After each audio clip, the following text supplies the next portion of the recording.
नमस्ते भारत, आप देख रहे हैं WH न्यूज़। मैं विजय खौसे। खबर है देश की सेवा करने की इच्छा रखने वाले जवानों की। मोदी सरकार ने 2018 में अर्ध सैनिकों की भर्ती के लिए आवेदन मांगा था। 60,210 कांस्टेबल सेना की जगह थी, लेकिन 55,000 छात्राओं का चयन किया। बाकी पास होने के बावजूद उन्हें नियुक्तियां नहीं दी गई। देश की बेरोजगारी हटाने की बात करने वाली, बेटी बचाओ बेटी पढ़ाओ की घोषणा करने वाली मोदी सरकार ने ना बेरोजगारी हटाई ना बेटी बचाई। देखिए इस वीडियो में, बेटी देश की रक्षा करना चाहती है लेकिन उन्हें नियुक्तियां नहीं दी जाती। देखो बेटी कैसे रो रही है। अरे रो मत बच्चा, रोना नहीं, हिम्मत में आना। भर्ती के लिए तो रोएंगे।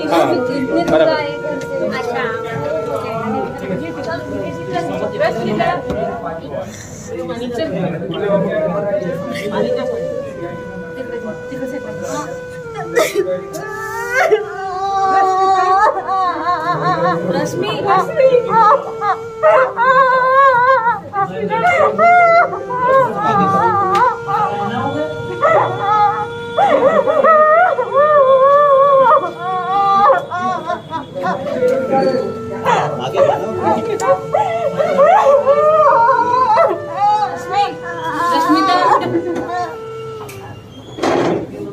बस हो गया।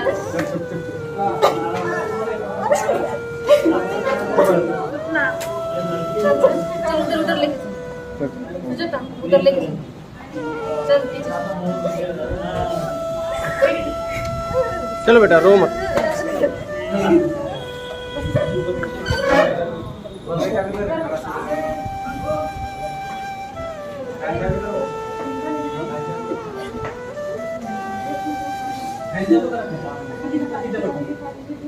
सर लड़कियों के कपड़े भी फाड़े गए। किसने पाया था दिल्ली में? पुलिस वालों ने सर प्रोटेस्ट की वजह से। यानी आप मतलब सरकार ने हमें कहीं का नहीं छोड़ा, मतलब प्रोटेस्ट भी नहीं करने देते थे हमको। अच्छा पता है सड़कों में भी हम सोते थे ना, सड़कों पे सोए, लड़कियां होगी भी सड़कों पे सोए सब रात भर। कितनी लड़कियां? सर 2000 लोग लड़के और लड़कियां थे दिल्ली में। वहाँ मारे? हाँ सर, लड़कियों के कपड़े फाड़े गए। जो दिल्ली पुलिस के जेंट्स पुलिस थे उन्होंने सर लड़कियों की हम देश सेवा मारे। कर सकते हैं तो देश सेवा करने के अलावा हमको मार खाना पड़ रहा है इस उम्र में। लड़कियों को थप्पड़ भी मारे। पुलिस वाले सर लेडीज और मिडिल क्लास घर वाले लोग हैं सर, सब पैसे वाले होते ना तो इधर मार खाने नहीं आते। नितिन गडकरी साहब, आप देखिए थोड़ा सा ये बच्चियों की तरफ ध्यान दीजिए। गडकरी साहब भी कुछ कर सकते हैं, वही कुछ बात सुन सकते हैं हमारी। गडकरी साहब से आशा है आप लोगों को? आपको किससे आशा है? गडकरी साहब से आशा। गडकरी साहब आपकी आशा पूरी करेंगे। आप गडकरी साहब के पास गए, गडकरी साहब ने आपकी आवाज वहां तक के पहुंचाएंगे। रो मत बस। दिल्ली के लेडीज कांस्टेबल ने आप महाराष्ट्र के नागपुर में हो, आपको अगर कोई हाथ लगा दे तो हम लोग गए तुम्हारे साथ में। वही आशा सर गडकरी साहब और जेंट्स लेडीज को थप्पड़ भी मारे और मुलांच्या हातपाय सुद्धा तुटले दिल्लीमध्ये. एवढं जबरदस्त कंडिशन आज मुलांवर आलेली आहे. ही वेळ यायची नव्हती पण त्यांनी आणून दिलेली ती वेळ आमच्यावर. लेडीज पुलिस ने क्या निकाल के सब उन्होंने काम किया। लेडीज पुलिस ने क्या किया? पुलिस ने मारे। खुद ऐसा नोच के यहाँ से निकाला और इसने कपडे भी फाड़े थे हमारे. कपडे से खींच. आमच्याकडे प्रूफ पण आहे सर, अजूनपर्यंत व्हिडिओ आहेत ते. 18 सर्च करोगे सब वीडियो आ जाएंगे। एसएससी जीडी 2018 एसएससी जीडी हाँ। 2018। हाँ सर अभी वेल एजुकेटेड बच्चे है ना सर, मोदी जी कहते हैं हम शिक्षित नहीं है, शिक्षित है, कहता है शिक्षित है, वो कहता है शिक्षित नहीं है। सर हम बहुत वेल ग्रेजुएटेड लड़के, एमकॉम हो गया, बीकॉम हो गया, किसने भी ऐसे किया है, मतलब सब पीजी लेवल के लड़के हैं सर। हमें भी समझता है ना, हमसे ही अन्याय हुआ है हम पे, हमें भी समझ में आता है। हमें ऐसे नहीं ना कि 2 दिन आए उठ के आए हम बेरोजगार है हमें भर्ती दे दो, ऐसा तो नहीं बोल रहे ना सर। सब पास होने के बाद हम अपना न्याय मांग रहे हैं, पूरी जो उनकी जो क्राइटेरिया रहता है वो पूरा पास होने के बाद आप अपने हक की कोरोना काळामध्ये सर कोणाचंच काही बिघडलं नाही. मध्यवर्गीय जे लोक आहेत ना त्यांचंच बिघडलं सर. 3 वर्ष म्हणजे जी भरती प्रक्रिया 1.5 वर्षामध्ये कंप्लीट करायची असते ती भरती प्रक्रिया 3 वर्ष लागले. त्यानंतर पण कोरोनाचं काळ नाटक सांगून आम्हाला जॉईनिंग नाही दिली. ठीक आहे, तुम्ही म्हणता ज्यावेळेस आम्ही आंदोलनाला बसतो त्यावेळेस 144 कलम लागू होतो आणि ज्यावेळेस तुमच्या निवडणूक येते त्यावेळेस 144 कलम नाही लागू होत का? ज्यावेळेस तुम्ही हे करायला जाता, मोर्चा वगैरे काढता, तुमचा प्रसार करायला जाता, त्यावेळेस नाही होत. सर जेव्हा आर्मीची भरती घ्यायचं आम्ही म्हणतो, आर्मीची भरती घेण्यासाठी पण त्यांना कोरोना होतो आणि निवडणुकीचा प्रचार करायला गेले तेव्हा कोरोना होत नाही सर. आता युपी मध्ये चुनाव चालू आहे, तिथे ना 144 कलम. ज्यावेळेस आम्ही आंदोलन करत दिल्लीमध्ये बसतो तेव्हा 144 कलम लागू होतो. ज्यावेळेस आम्ही बाहेर झोपायचो त्यावेळेस सुद्धा आमच्यावर तिथली लोक पाण्याचा फवार म्हणून आम्हाला तिथून उठवलं गेलं. सर एवढं मुलींवर पण एवढं म्हणजे आजकाल म्हटलं जातं की भारत जी नवीन पिढी आहे ती भारताचं भविष्य आहे. भारताचं भविष्य जर रोडावर राहिलं. तुम्ही किती दिवसापासून घराच्या बाहेर आहात? सर 1 वर्ष झालं, 14 फेब्रुवारी 2021 मध्ये आम्ही घराच्या बाहेर पडलेलो आहे. जेव्हापासून बाहेरच आहात तेव्हापासून बाहेर. अक्षरशः सर आई वडील आमच्यासाठी रडतात, फोन करतात की बाळांनो तुम्ही करता काय असं म्हणून. आमचे आई वडील काही नोकरदार नाहीत सर, शेतकरीच स्वतः. शेतकरी आता माझी मजुरी करतो आणि भांड्याची कामं करतो सर. एवढे असे गरीब घरातली मुलं आहेत. माझे स्वतः वडील नाही, आई आहे आणि माझ्या एका बहिणीचं लग्न झालं, अजून 2 बहिणींचे लग्न आहे, भाऊ लहान आहे. घरात करतो मी जॉबला जाते. आम्ही आता जॉब करून मी इथं करत आहे, तिथली घरी काय परिस्थिती आहे काही माहित नाही, काय चालू आहे तिथं काहीच माहित. आज आई वडील 4 वेळेस विचारतो बाळांनो तुम्ही जेवण केलं का. आम्ही सर अक्षरशः दिवस उपवाशी काढतो, एक वेळ जेवण करतो आणि घरी आई वडिलांना सांगतो की आज आम्ही जेवण केलं दिवसाला असं म्हणतो. नाही, आता तुम्हाला नागपूरमध्ये काही त्रास आहे का जेव्हापासून तुम्ही आंदोलनाला बसले तेव्हापासून? सकाळी त्रास असं काहीच नाही, पण सकाळी आम्हाला जेवण मिळतच नाही, पण संध्याकाळी आम्हाला 1 दिवस असतं जेवण, म्हणजे कोणीतरी दिलं तर ते पण जेवण येतं. घरच्यांनी विचारलं मग तुम्ही जेवण केलं का? हो केलं. आज जेवण काय होतं? भरपूर होतं, काही तर पोळी होती, भात होता, भाजी होती, सगळं नाही घरच्यांचं मन, कारण घरच्यांना वाटू नये की आपली पोरं काय किती दुःखात आहेत किंवा काय करत आहेत. आम्हाला किती त्रास होतो आम्ही घरी सांगत नाही की आम्हाला हा त्रास होतोय इथून. कितीतरी मुली आजारी पडले पण कधी आम्ही तेच आम्ही असताना घरापर्यंत खरं जाऊ बोलू नये. शकत. कारण का आज आमच्यावर मजबुरी आली, त्यांना आम्ही खरं बोलून आमच्या भावना जे दुखलेले आहेत ते आम्ही आमच्या आईवडिलांच्या भावना दुखवू शकत नाही. कारण आज त्यांच्या त्यांचं काहीतरी अपेक्षा- अपेक्षा होती सर आमच्याकडून की माझी मुलगी म्हणा मुलगा म्हणा सीमेवर जाईल, रक्षण करेल देशाचं. आणि आज आम्ही रक्षण करू शकत नाही. आम्ही करते धरते असून आम्ही काही करू शकत नाही कारण आमच्यावर अन्याय झालाय म्हणून. त्याच्यामुळे एवढं सरकारला विनंती आहे सर आमची की आम्हाला जी आमचा जो हक्क आहे ना तो आमचा हक्क आम्हाला द्यावा. भले मग त्यांना जर आमचा हक्क द्यायचा नव्हता सर आम्हाला एक तर रिटर्न मध्ये फील करायला पाहिजे होतं, नाही तर मेडिकलला फील कुठल्या तरी ठिकाणी अडचण द्यायला पाहिजे. आम्ही 3 चरण पूर्ण पास करतो, सर्व ठिकाणी हे होतो आणि शेवट लास्टला आम्हाला जॉईनिंग लेटर देत नाही. कशासाठी सर? का असं पण आमच्या मनात खूप प्रश्न आहे सर असे. असं नाही की नाही हो असं म्हणून, पण मग आम्हाला असं अडचणीत नको टाकायला होतं. त्यांनी सरळ आम्हाला रिजेक्शन लेटर तरी दिलं पाहिजे होतं. रिजेक्शन लेटर देऊन सांगायला पाहिजे तुमची भरती होणार नाही, तुम्ही या ठिकाणी थांबावं असं म्हणून.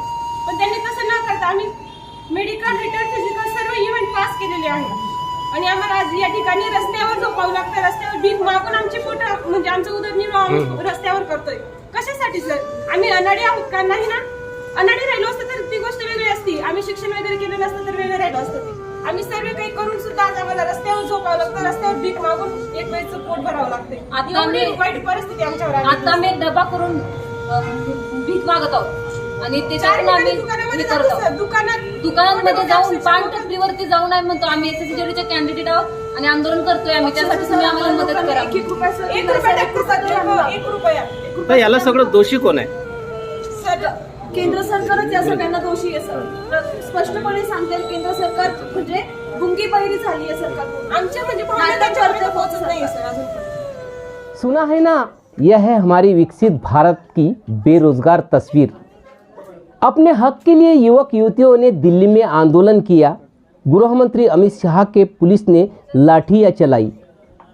अब युवक युवतियां नागपुर में केंद्रीय मंत्री नितिन गडकरी पर आस लेकर बैठी है। गडकरी मोदी शाह से बात कर नियुक्तियां दिलाएंगे। नागपुर में देश की सेवा करने की इच्छा रखने वाले युवाओं ने 17 फरवरी से संविधान चौक पर आंदोलन शुरू किया, जो आज भी जारी है। अब अनिश्चितकालीन अनशन की तैयारी युवक युवतियां कर रहे हैं। मोदी शाह ने तो ध्यान नहीं दिया, लेकिन नागपुर के स्ट्रीम मीडिया ने भी इस समस्या को गंभीरता से नहीं उठाया। सोशल मीडिया ने लगातार ये मामला उठा के रखा है। आखिर छात्राओं को पत्र परिषद लेकर अपनी समस्या रखना पड़ी। 40 युवक आंदोलन में बैठे हैं और भीख मांगकर अपना पेट भर रहे हैं। ये सरकार के लिए शर्म की बात है। आइए सुनते हैं क्या कहती है युवक युवतियाँ इस पत्र परिषद में, जरा आप सुनिए। भारती पाटिल, मैं नासिक से आई हूँ। माननीय पंतप्रधान नरेंद्र मोदी जी ये हमेशा कहते हैं बेटी बचाओ और बेटी पढ़ाओ।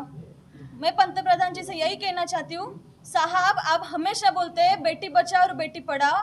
आज हम ये सभी जो इंडिया के सब लोग हैं जो तीनों मतलब एग्जाम पास कर चुके हैं, मतलब म्हणजे आम्ही एक्झाम दिल्या ती की मेडिकल फिजिकल रिटर्न एवढं सगळं पास करूनही आम्ही मुली असूनही आम्ही देश सेवा करण्यासाठी आम्ही तडफडतोय।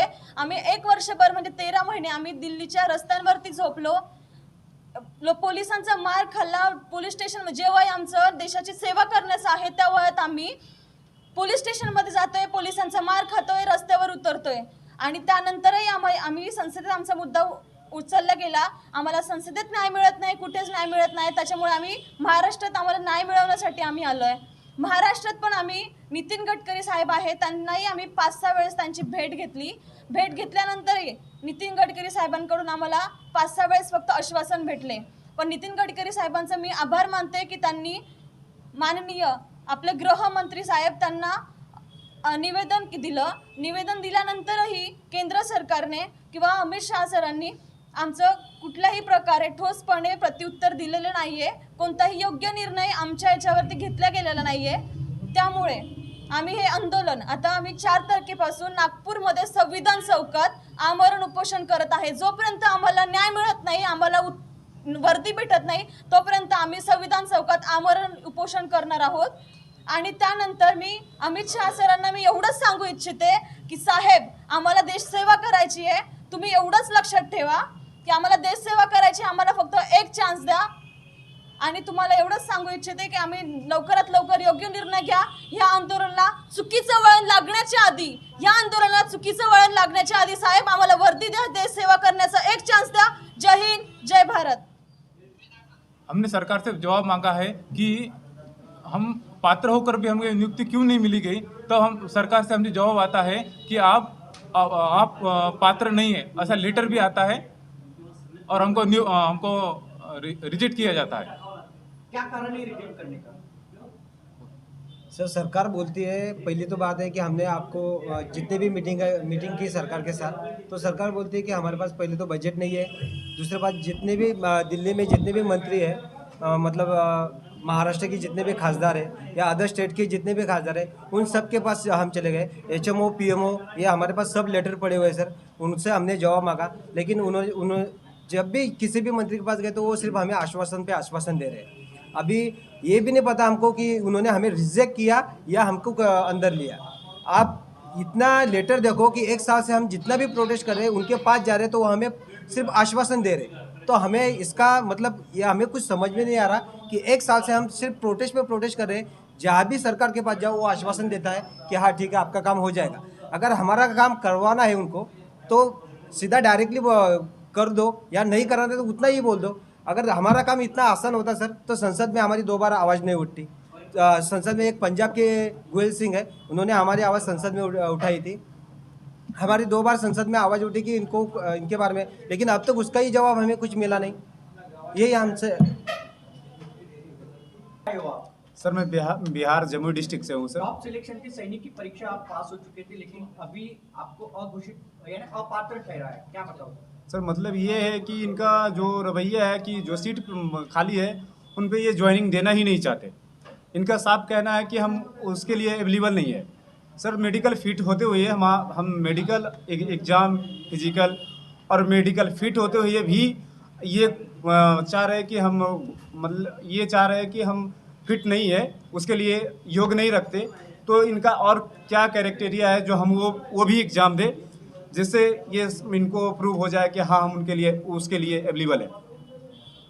आगे की क्या रणनीति है आप लोगों की आंदोलन में? आगे की यही रणनीति है कि अगर हमें जब तक ज्वाइनिंग नहीं मिलती तब तक हम लोग लड़ेंगे, क्योंकि हम लोग का कोई आगे का भविष्य नहीं है। हमें बचपन से एक शौक़ था, हमारे माँ बाप को सभी को शौक़ था कि हमारा बेटा फ़ौज में जाए, और मैंने बचपन से फ़ौज का ही तैयारी किया था। पिछले बार भी 2015 में भी मैंने SSC GD का एग्ज़ाम दिया था, उसमें भी मैंने मेरिट में ही गया था। लेकिन ये सिचुएशन नहीं आई थी जो इस सिचुएशन में पैदा हुई। इसमें सर बहुत बार इन्होंने रूल चेंज किया, जिसके कारण से हम आज प्रोटेस्ट कर रहे हैं, नहीं तो हमारा कोई मतलब नहीं बनता। जी सर। और स्टाफ सिलेक्शन में आप पास होने के बाद भी आपको सैनिक में नहीं लिया गया, क्या कारण है आपका? सर मैं रश्मिता कुजूर मेरा नाम है। मैं उड़ीसा से हूँ, नक्सल डिस्ट्रिक्ट से हूँ। और ये स्टाफ सिलेक्शन कमीशन में जो जितना भी एग्ज़ाम था, मेडिकल, फिजिकल और रिटन, हम तीनों चरणों में पास हुए हैं। और तीनों चरणों के पास होने के बावजूद हमको मतलब ज्वाइनिंग दिया नहीं गया। और हम अभी तीनों एग्ज़ाम था, अगर ये और भी एग्ज़ाम है उनका, अगर वो चाहते हैं कि ये लोग अभी इसमें क्वालिफाई नहीं कर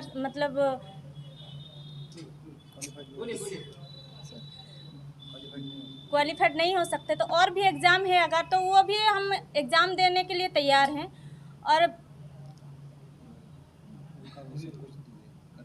और जो भी वो बोलेंगे हम करने के लिए तैयार हैं। और अभी हम यही चाहते हैं कि हम तीनों चरणों में पास हुए हैं, फिर भी हमको ज्वाइनिंग नहीं दिया गया, तो हम यही चाहते हैं कि हमको ज्वाइनिंग दी जाए। यह थी आज की खास खबर। कल फिर मिलेंगे खास खबर के साथ, तो हमारे चैनल को लाइक करें, सब्सक्राइब करें और तमाम खबरें देखने के लिए www.whnews.in पर भेंट दें। हाँ, हमारे चैनल के ज्वाइन बटन पर जाकर चैनल के सदस्य बने और हमें आर्थिक सहयोग करें। धन्यवाद।